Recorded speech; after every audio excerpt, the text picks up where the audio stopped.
Hey everybody, it's Kyle here. Welcome back to another video. And in this video, I want to talk about dealing with disappointment. Today has been a rather disappointing day in a couple of different ways. The first being that I had been approached or reached out to, I had applied for a job back in November on a whim on Indeed, and nothing really came of it. Until last week when they reached out to me and said, we really like your resume, can we do a phone interview? And if we really, after the phone interview, if they like you, then we'll proceed into an in-person interview. And then, hopefully would have got the job. Well, I was trying to wait about a week to hear back, but I called today, and I was told if I hadn't heard anything by now, then I had been passed up for an in-person interview. So, kind of sucks. The right thing will come along, but the reason I think I am disappointed the most is because I let myself wonder a bit, like, if I do get this job and I do make this money, which is more money than I would have ever made before, then I let myself think, well, this would probably mean that I'd have to go off Social Security. And then I would have, be off Social Security for the first time, and then I could start a savings account. I mean, yes, you can have a savings account while you're on SSI, but it has to be, there are a lot of rules. Can't have a certain, you can only have a certain amount of money, and yes, you can save for specific things, but I don't really want to do that. I just want to, start saving, and just have as much as I can in there, which would be more than the limit eventually, and then, then I would get kicked off anyway. But that would allow me to really have financial stability in the sense of really starting to save, because I don't have any savings. So, it kind of had me, I'll start saving, build this up, and then I'll start doing this. Maybe when I'm going to try, hopefully soon. I'm working myself up to it. I keep talking about it to get myself really pumped for it, of trying to go for my license and then eventually a car at some point, if that was to work out. And just thinking of all the financial possibilities that having this job would have afforded me. It wasn't a crazy amount of, I wasn't making $20 an hour or anything, but it was much more than I'm worth, used to getting. It was more than minimum wage, and it was like, this would really help lay a foundation to, to the future. And that's on me that I let myself wander a bit before I was even guaranteed an in-person interview. So if I'm making this video for anything, it's to remind people to manage your expectations and manage your wandering, like, allow yourself to see it, but don't let yourself see too much before you know what you have. So I'm going back to the drawing board, still looking for a job, but it was, would have been nice, but I have to look at it that isn't the right job for me, and it's here to teach me this lesson, and then the right thing will come along. Don't know when that is. I just have to keep positive and keep working at it, because it's not going to come by not working at it. So, and I think what caught me off guard about this whole thing was that I had applied, and I guess, I should have known, because of the pandemic, things are just moving slower, that I thought they had already passed me up, and then the opportunity presented itself. almost 2 months later. So, it got me excited that someone was interested in me and, what I could bring to the table. And I feel like the phone interview went relatively well. I wouldn't say that it was perfect. Yeah, I was definitely nervous. So it was very up in the air. And, I'm glad that I decided to call instead of continuing to wait it out, because it was nearing about a week, and the wondering what was the hardest part of, are they going to call me? Every time I would get a phone call from a number I didn't have saved, I would answer it, and most of the time it'd be, your car warranty has expired, which I don't own a car, so that doesn't do me any good.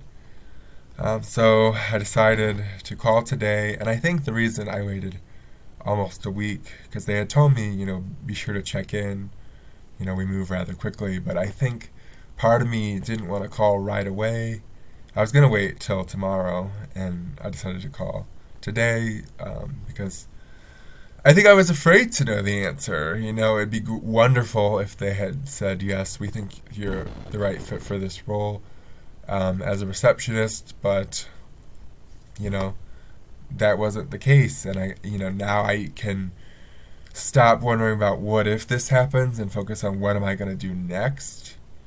But I think I waited because I didn't really want to hear no. That's hard to hear. But sometimes you need to hear no to be led to the next thing. So that's what I'm hoping for.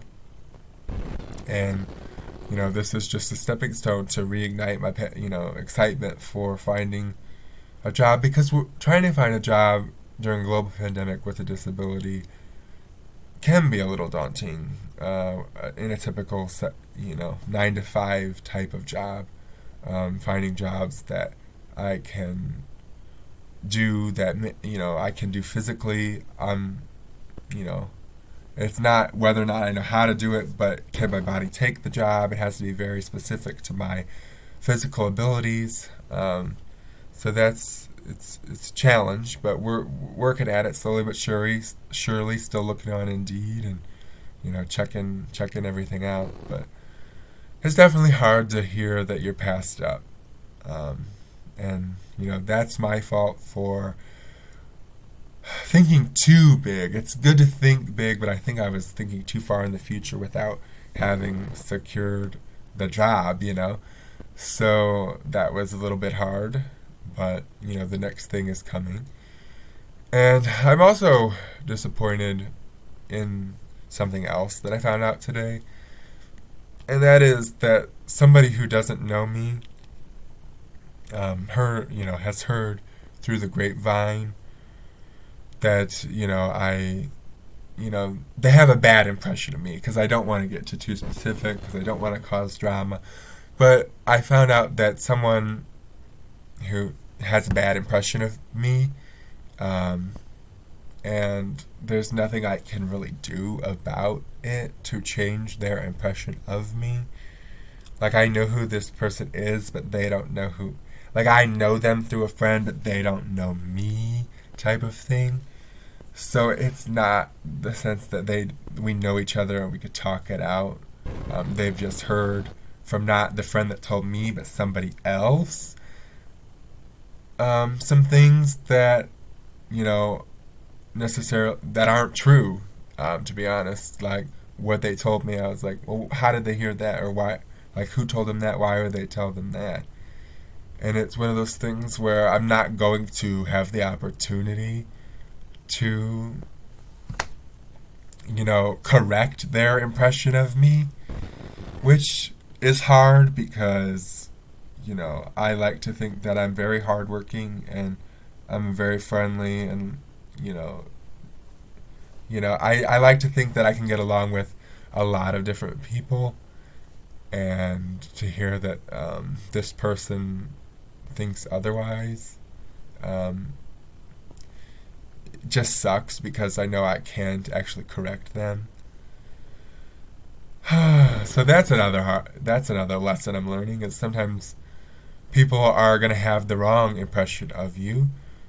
without having met you, and you're just going to have to let them have that impression and move on, you know? There's nothing I can really do about it. I'm sad that they have that impression of me, and, you know, maybe one day I will have the opportunity to fix their impression of me, but it's one of those, like, I heard through a friend that, you know, they have this impression of you. And it's like, oh, well, okay. Like, they're wrong. Like, I would hope that they could see that that's not me as a person, but, you know, they're gonna believe what they were told, and I have to let that go, and that's really hard for me to do. So it's just disappointing, and it's that I won't get the opportunity, as far as I can tell, to correct that person's opinion of me. So, you know, I just hate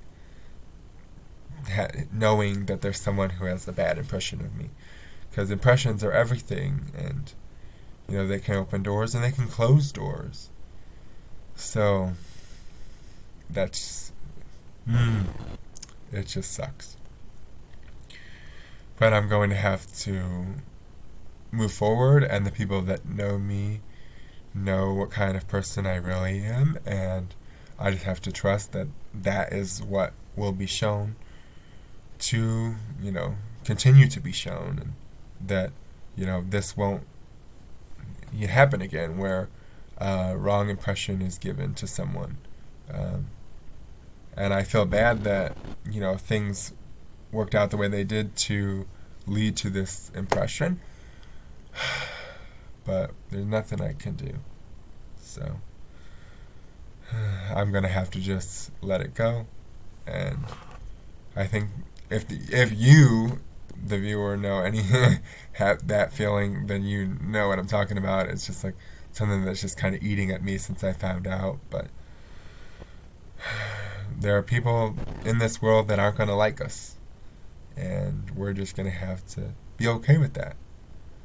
So it's gonna be hard to be okay with that, and I'm gonna get over it eventually. But I just hate that there's someone who has a bad impression of me, who doesn't actually know me in person. You know, we've never met, so that's just really hard to swallow. But, you know, maybe I will get the chance one day to meet this person and, you know, show them otherwise. So there's always that chance, but I'll just have to, you know, continue to do my best to give good impressions to those around me, and the people that really do know me, I hope that they know that I am a good person and hardworking and determined, and, you know, I'll do anything for anybody. So I just want that to be the message, and to know that someone doesn't have that message of me is disheartening. But I'm going to keep spreading that message, and hopefully it reaches the right people. Okay, I had to unload all of that. I'm sorry. You know, keep on pushing, keep on going, and keep working at it, everybody. If you liked what I had to say, please share this with your friends. Like it, comment down below, subscribe, hit the bell to be notified every time I post a video. I post every Tuesday around 10:30 a.m. Central Standard Time. And yeah, I hope to see you next time. Bye.